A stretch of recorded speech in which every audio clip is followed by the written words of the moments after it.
Ni ku munsi wa gatandatu w'imirwano ikomeye hagati ya Iran, Israel ndetse na Leta Zunze Ubumwe za Amerika. N'amakuru mashya akomeje kugenda agarukwaho ndetse anagaragara uburyo ibintu bikomeje kugenda biba bibi cyane. Umwotsi urazamuka hejuru mu mujyi wa Tehran muri Iran nyuma y'igitero cya Israel. Mu isura nshya turaza kureba kandi ibiri gutangazwa aho bivugwa ko Uburusiya bukomeje kugenda bushaka uburyo ki bwajya gutabara Iran. Ingabo za Iran zavuze ko zarashe ubwato bwa Amerika mu kigobe cya Perus. Turareba rero uko ibi byakozwe, turebe kandi cyakurikiyeho. Turaza kurebera hamwe ibijyanye n'ibiri gutangazwa ku bihugu bikomeye bishyigikiye Iran. Ibitero rero bikaba bikomeje mu buryo budasanzwe, aho Iran yarashe za misile zerekeraza muri Israel nijoro, mu gihe ibitero byo mu kirere mu burasirazuba bwo hagati byakomezaga ku munsi wa gatandatu. Ejo Amerika na Israel byakajije umurego mu kugaba ibitero by'indege kuri Iran. Ingabo za Israel zanagabye ibitero mu duce two mu majyepfo ya Beirut, agace kazwiho kuba indiri ya Hezbollah, nyuma yo kuburira abaturage baho. Amajwi y'intabaza ziburira yumvikanye i Tel Aviv ni Yerusalemu mu kuburira abaturage ko hari ibisasu bigiye kugwa. Nyuma y'igihe gito cy'agahenge humvikanye guturika mu gihe zimwe muri za misile zafatwaga n'ubwirinzi bwo mu kirere. Nta makuru yahise atangazwa ku bijyanye n'abakomeretse cyangwa se abapfuye. Israel irimo koroshya zimwe mu ngamba zari zarafashwe ku baturage kuko hari igabanuka ry'umubare w'ibisasu biraswa na Iran.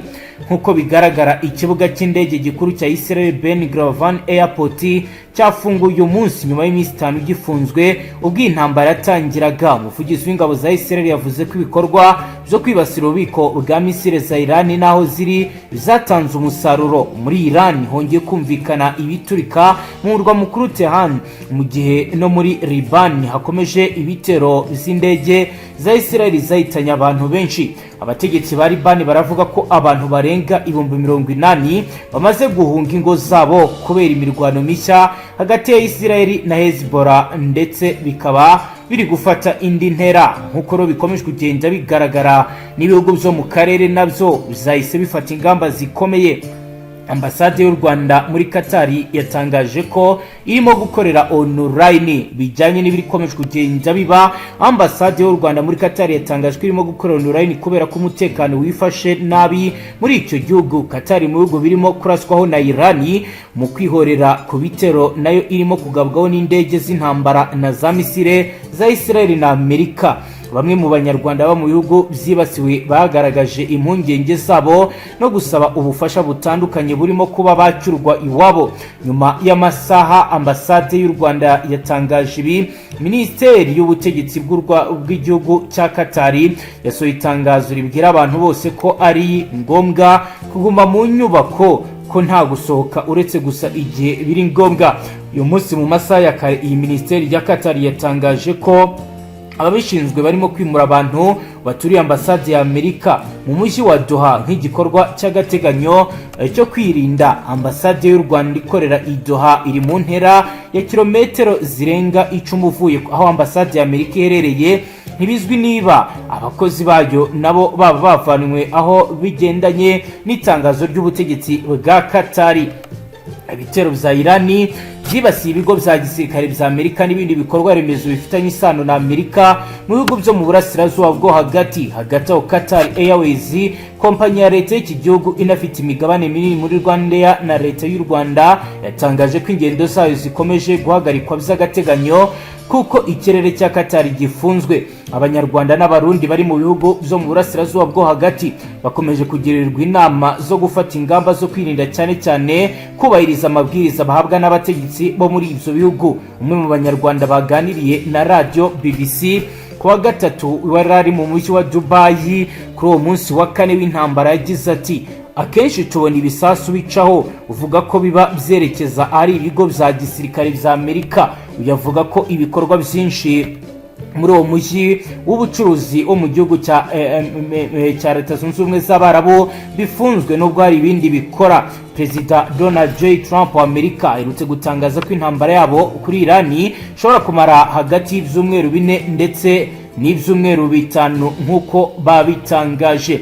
hagati aho rero bikomeje kugenda bivugwa ko hari andi makuru mashya. Inama nkenguzamateka y'Amerika rero yananiwe guhuriza ku itegeko ryo kugabanya ububasha bwa Trump mu ntambara. Ni inteko yari ifite intumbero yo kugabanya ubushobozi bwa Perezida Trump bwo gutegeka ibindi bikorwa bya gisirikare muri Irani ntibyubahirijwe n'abakenguzamateka b'Amerika, nyuma y'uko 47 bashyigikiye naho 53 bakabirwanya. Ni mu gihe rero kuri ubu benshi bakomeje kugenda bagaragaza ibiri kugenda biba ndetse n'ibigenda biba. Ubundi byagenze gute? Byakozwe gute? Iran yateye ibisasu kuri Israel nk'uko bivugwa n'igisirikare. Igisirikare cya Israel kiravuga ko Iran yarashe ibisasu byinshi kuri Israel mu gitondo cyo kuri uyu wa kane. Nta makuru y'abasize ubuzima arashitangazwa nk'uko ibiro AFP bishinzwe gutara amakuru biri kugenda bitangaza. Ni mu gihe kandi Pentagon yatangaje umwirondoro w'umusirikare wa 5 wa Amerika wiciwe mu bitero vya Irani. Igisirikare cya Amerika cyemeje izina ry'umusirikare wa 5 wishwe n'igitero cya drone ya Irani yarashwe muri Kuwait mu minsi ya mbere y'iyi ntambara. Major Jeffrey O'Brien ubusanzwe utuye muri leta ya Iowa yari yaroherejwe muri Kuwait kuva muri 2019 nk'uko itangazo ry'ingabo za Amerika ribivuga. Iki gisirikare cyarondeye imidari ya gisirikare yari yarahembwe kubera imirimo ye. Abasirikare b'Amerika bapfuye ubwo indege za drone zabashaga guca ku bwirinzi bwo mu kirere zigasekura ikigo cy'ingabo cya Amerika kiri i Port Shuaiba muri Kuwait ku cyumweru. Mbere igisirikare cya Amerika cyari cyatangaje ko hapfuye abasirikare 3 muri icyo gitero, ariko nyuma cyemeje ko undi umwe yapfuye yishwe n'ibikomere. Imirambo y'indi ibiti igakurwa mu bihomoka by'inyubako zasenyutse. Kugeza ubu Major Jeffrey abaye wa 5 ubashije kwemezwa umwirondoro we muri 6 bapfuye, bisobanuye ubukana bw'igitero Iran nayo iri kugenda igaba mu rwego rwo kwihorera. Hari andi makuru akomeye yamaze kugaragazwa ndetse twamaze kwakira agaragaza uburyo ki Iran iri kwigamba gusenya ubwato bw'intambara bwa Amerika mu nyanja y'Ubuhinde. Amakuru ahari aravuga ko kuwa gatatu itariki ya 4 z'ukwezi kwa 3 2026 ingabo zishinzwe kurinda impinduramatwara ya Kisilamu Iran IRGC zatangaje ko zasenye ubwato bw'intambara n'ubw'igisirikare cya Amerika bwo mu bwoko bwa destroyer hakoreshejwe missile Quadra 380 ndetse na Tahan nk'uko bigaragara kandi bivugwa. Nk'uko ibiro ntaramakuru TESN bibitangaza, itangazo ryabo rya nomero 19 ry'igikorwa cya operation isezerano ry'ukuri ryagize riti ingabo zirwanira mu mazi IRGC zagabye igitero cya misile ku bipimo by'ingenzi by'abanyamerika mu birometero birenga 600 mu nyanja y'Ubuhinde. Iri tangazo ryakomeje rigira riti mu bikorwa bitandukanye byakozwe muri iki gikorwa gikomeye, ingabo zirwanira mu mazi IRGC zagabye igitero kuri destroyer y'abanyamerika yari irimo kongera amavuta yakura mu bwato bw'abanyamerika birometero 600 uvuye ku nkombe za Iran mu nyanja y'Ubuhinde hakoreshejwe missile Quadra 380 ndetse na Tahan nk'uko rero babigaragaza babivuga. Nk'uko amakuru y'ubutasi bivuga ngo umuriro mwinshi wadutse mu bwato bwombi watumye ikirere kijima hejuru mu nyanja. Nk'uko rero amasanamu yagiye hanze akomeje kugenda akagaragaza ibikomeje kugenda biba ndetse nuko ibintu byagenze ndetse nuko kuri ubu operasiyo za gisirikare zihagaze muri ibi bice. Oro benshi bagaragaza ko urugamba n'ubundi rushobora kuza kumara hagati y'ibyumweru birenga 2 cyangwa se 4 nk'uko rero bamwe babigaragaza. Ni mu gihe kandi hari andi makuru akomeye kugaragaza ibikomeje kugenda biba ndetse n'ibikomeje kugenda bikorwa, aho kugeza bitangazwa ko urujya n'uruza rwahagaze ndetse ibihugu byinshi byamaze gufata ingamba ko bigomba gutuma abaturage babo batabasha kuva mu nyubako barimo mu rwego rwo kwikingira, mu rwego rwo kugira ngo babashe kuba barokora amagara yabo. reka dukomeze tureba n'andi makuru akomeye akomeje kugenda avugwa ajyanye n'iyi ntambara ikomeje kugenda iba. Twerekeze kuri aya ngaya turebe ibiri kugenda bivugwa ku bihugu bishyigikiye Iran mu byo ikomeje kugenda ikora. Isi isa naho yacitsemo ibice nyuma y'uko Leta Zunze Ubumwe za Amerika na Israeli bate Iran, n'ubwo ibihugu byinshi bikomeye ishiye byagaragaje ko bishyigikiye Israeli na Leta Zunze Ubumwe za Amerika. Hari n'ibindi bishyigikiye Iran, hari kandi ibindi bihugu byinshi bitagira aho bibogamiye kandi byuzuye muri iyi ntambara byitonze bisaba amahoro bitagaragaje ko hari uruhande bishyigikiye. Abategetsi benshi ba Iran barishwe barimo Ayatollah Ali Khamenei mu rwego rwo kwihorera Iran nayo yibasiye ibirindiro bya gisirikare bya Amerika mu burasirazuba bwo hagati. Ibihugu byinshi ku isi byagaragaje impungenge zabyo nk'uko rero bigaragara. Ubundi Ubuhinde buravuga iki kuri biri kugenda biba? Minisitiri w'intebe w'Ubuhinde Narendra Modi yavuganye na Minisitiri w'intebe wa Israel Benjamin Netanyahu kuri telefoni ku cyumweru maze baganira ku kibazo cy'intambara ya Iran. Nyuma Modi yanditse ku rubuga rwa X agira ati Ubuhinde buhangayikishijwe n'ibyabaye vuba aha kandi umutekano w'abaturage babwo ugomba kubahwa. Modi yanasabye ko imirwano ihita ihagarara. Modi yanaganiriye na Perezida wa Leta Zunze Ubumwe z'Abarabu Sheikh Mohammed bin Zayed Al Nahyan. Modi yamaganye igitero cyagabwe kuri Emirati anashimira Mohammed bin Zayed kubw'umutekano w'Abahinde batuye muri icyo gihugu.